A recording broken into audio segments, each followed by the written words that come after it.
بسم اللہ الرحمن الرحیم۔ بسم اللہ الرحمن الرحیم۔ علم حدیث اور اصول حدیث کا آج سبق نمبر 74 ہے۔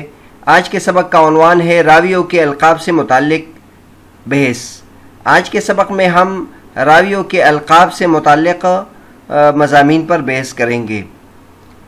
چنانچہ سب سے پہلے راویوں کے القاب سے متعلق یہ بحث کرتے ہیں کہ القاب کا علم یہ بھی ضروری ہے، یعنی راویوں کے جو القاب ہیں اس سے متعلق مباحث بھی معلوم کرنے ضروری ہے، اور اس کے لیے اصول حدیث میں باقاعدہ ایک فن وجود میں آیا ہے جس کو القاب کہتے ہیں، معرفت الالقاب۔ اس فن سے مقصود کیا ہوتا ہے؟ تو اس فن میں مقصود یہ ہوتا ہے کہ جو محدثین کے القاب ہوتے ہیں اس کی تحقیق کرنا، اور اسی طرح حدیث کے جو روات ہیں ان کے القاب کی تحقیق کرنا، تاکہ اس کی پہچان بھی ہو جائے کہ ان کے القاب کیا ہے، اور اس کا ضبط بھی معلوم ہو جائے کہ اس کا تلفظ کیسا ہے اور اس کا معنی اور مطلب کیسا ہے۔ لقب کی تعریف کیا ہے؟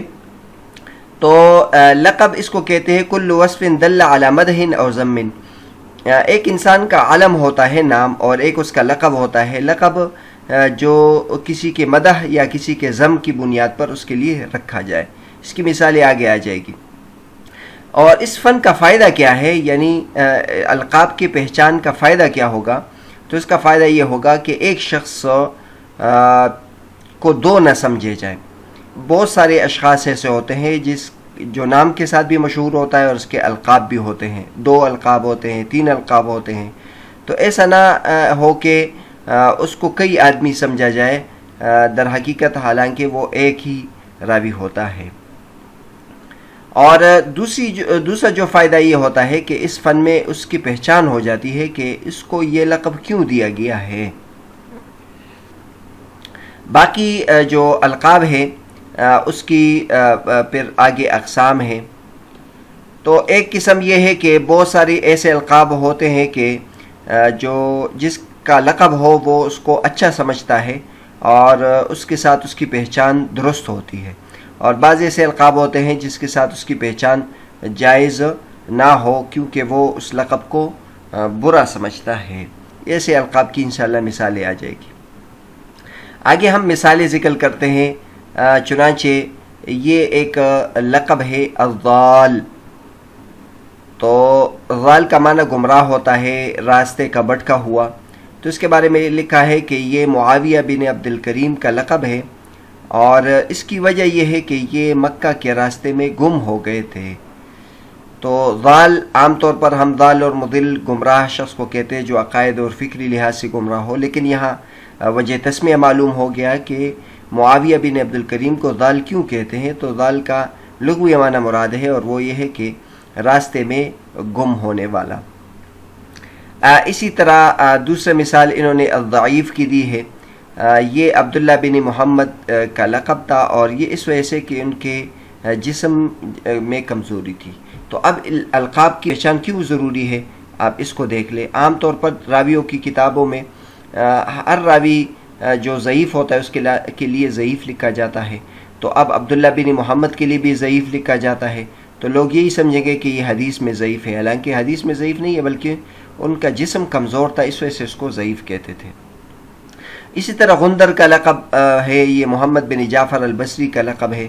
غنجار کا لقب ہے، یہ عیسیٰ بن موسیٰ التیمی کا لقب ہے، اور اس کی وجہ یہ ہے کہ ان کے جو رخسار تھے وہ بہت زیادہ سرخ تھے، جس کی وجہ سے ان کو غنجار کہتے تھے۔ صاعقہ کڑک بجلی کو کہتے ہیں، محمد بن ابراہیم الحافظ کا لقب ہے، اور اس کی وجہ یہ ہے کہ ان کا حافظہ بہت تیز تھا، جس کی وجہ سے ان کو بجلی سے تشبیہ دی جاتی تھی۔ اور اس بارے میں القاب سے متعلق کتابیں کون سی ہے؟ تو اس کے بارے میں حافظ ابن حجر رحمۃ اللہ کی کتاب ہے نزہۃ الالباب فی الالقاب۔ تو یہ حافظ ابن حجر رحمۃ اللہ علیہ کی اس موضوع پر کتاب ہے۔ راویوں کے القاب سے متعلق کچھ دیگر مباحث بھی ہے۔ ایک یہ ہے کہ وہ راوی جو اپنے والد کے علاوہ کی طرف منسوب ہو۔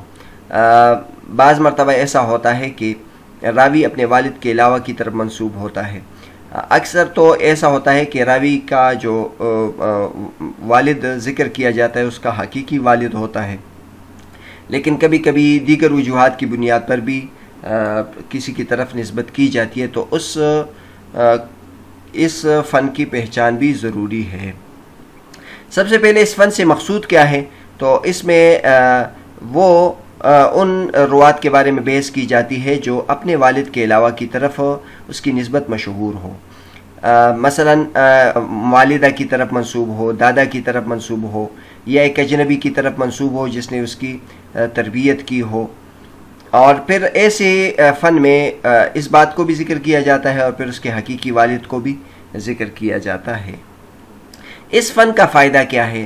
تو اس فن کا فائدہ یہ ہے کہ اس میں آبا کی طرف نسبت کرتے ہوئے کہیں تعدد کا وہم نہ ہو جائے۔ مثلا اس شخص کو کبھی حقیقی والد کی طرف اس کی نسبت کی جاتی ہے اور کبھی اس کے جو دیگر نسبت والے ہیں اس کی طرف نسبت کی جاتی ہے، تو لوگوں کو یہ وہم ہوگا کہ یہ دو الگ الگ راوی ہیں، حالانکہ وہ ایک ہی راوی ہوتا ہے۔ اس کی مثالیں، اقسام اور مثالیں یہ آپ کے سامنے ذکر کرتے ہیں۔ بعض راوی ایسے ہیں جو اپنے والد کی طرف منسوب ہے، جیسے معاذ بن عفراء اور معوذ بن عفراء، یہ آپ نے نام سنیں گے، معوذ اور معاذ بن عفراء، یہ والدہ کی طرف منسوب ہے اور ان کے جو والد تھے وہ حارث تھے۔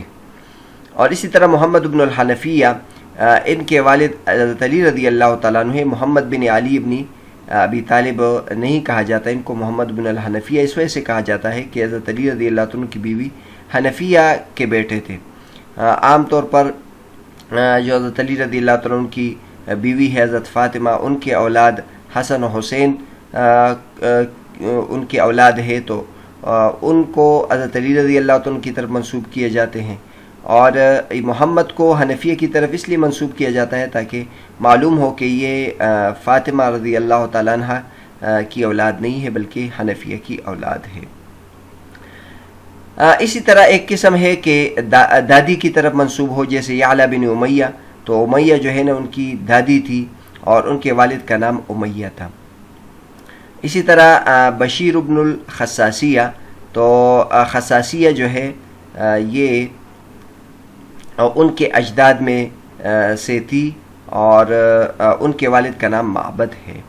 اسی طرح دادا کی طرف نسبت کرتے ہو ابو عبید بن الجراح، جبکہ ان کے کا جو نام تھا عامر بن عبداللہ بن جراح ہے، تو جراح ان کے دادا ہے، والد کا نام عبداللہ تھا۔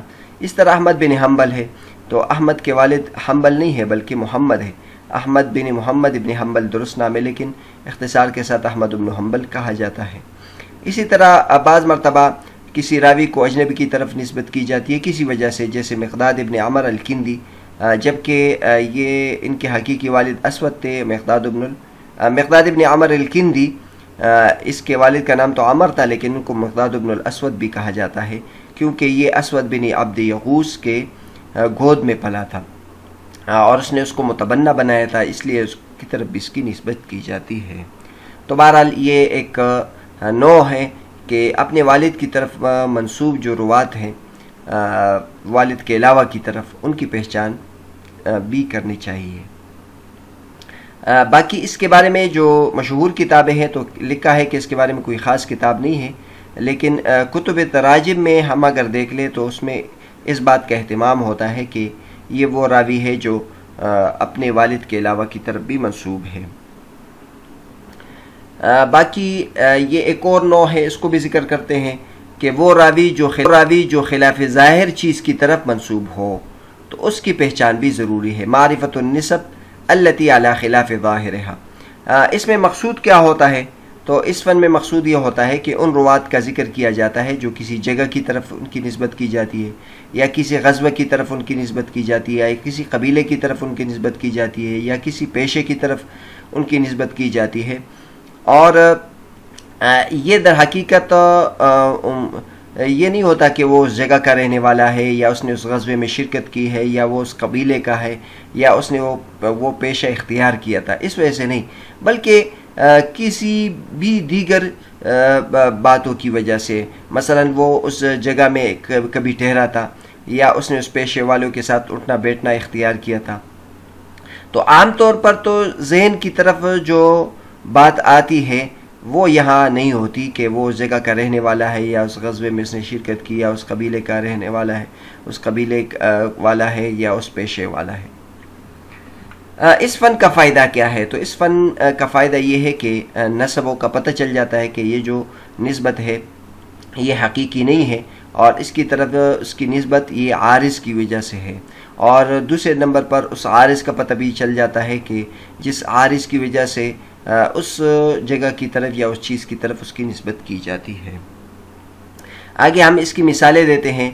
جیسے ابو مسعود البدری، تو ان کو بدری کہا جاتا ہے، لیکن انہوں نے بدر کی طرف اس میں بدر میں انہوں نے شرکت نہیں کی تھی، بلکہ بدر مقام میں یہ انہوں نے پڑاؤ ڈالا تھا جس کی وجہ سے ان کی طرف نسبت کی جاتی ہے. اس طرح یزید الفقیر. اب یزید الفقیر کا مطلب یہ ہے کہ یزید جو فقیر اور غریب راوی ہے، در حقیقت اس کو فقیر اس وجہ سے نہیں کہا جاتا کہ یہ فقیر اور غریب تھے، بلکہ ان کے بارے میں لکھا ہے کہ ان کے جو کمر کی ہڈی تھی ان میں بیماری پیدا ہو گئی تھی. فقار کہتے ہیں کمر کی ہڈی کو، تیر کو، تو اس میں بیماری پیدا ہو گئی تھی جس کی وجہ سے ان کو یزید الفقیر کہتے ہیں. اس طرح خالد الحذا ہے، تو حذا کا معنی جوتیوں والا یا موچی. تو ان کو حذا اس وجہ سے نہیں کہا جاتا کہ یہ خود جوتیوں والا تھا، اس کے کاروبار کرنے والا تھا یا موچی تھا، بلکہ جو حذائین تھے یعنی جو موچی تھے یا جو جوتوں کا کاروبار کرتے تھے ان کے پاس بیٹھتے تھے، جس کی وجہ سے ان کو حذا کہا جاتا تھا. اس فن میں مشہور کتابیں کون سی ہے؟ تو اس فن کے بارے میں لکھا ہے کہ السمعانی رحمۃ اللہ علیہ کی کتاب الانساب، یہ بہت بہترین کتاب ہے. تقریباً پہلے 7 جلدوں میں چھپی تھی، اب اور زیادہ تفصیل کے ساتھ چھپی ہے. اور اسی طرح ابن الاسیر نے اس کی تلخیص کی ہے اللباب فی تہذیب الانساب. اس میں یہ نسبتوں سے متعلق اور نسب سے متعلق مباحث کی تفصیل ذکر کی ہے. تو بہرحال آج کا جو ہمارا سبق تھا، ایک تو راویوں کے القاب سے متعلق مباحث ہم نے ذکر کی، اور پھر اس فن سے مقصود کیا تھا وہ ذکر کیا، فائدہ کیا ہے یہ ذکر کیا، اس فن کی اقسام کیا ہے وہ ذکر کی، اور اس کی مثالیں ذکر کی، اور اس کے بارے میں جو مشہور کتابیں ہیں وہ ذکر کی. پھر راویوں سے متعلق ایک اور بحث کہ نسبت سے متعلق کہ وہ راوی جو اپنے والد کے علاوہ کی طرف منسوب ہو. اس فن کا مقصد ذکر کیا، فائدہ ذکر کیا، اس کی اقسام ذکر کی، اور اس بارے میں جو مشہور کتابیں ہیں وہ ذکر کی. اور وہ راوی جو خلاف ظاہر چیزوں کی طرف منسوب ہو، اس میں فن کا مقصد، فن کا فائدہ، مثالیں، اور اس میں جو مشہور کتابیں ہیں وہ ذکر کی. اگلے سبق میں ہم راویوں کی تاریخ وفات سے متعلق مباحث ذکر کریں گے انشاءاللہ.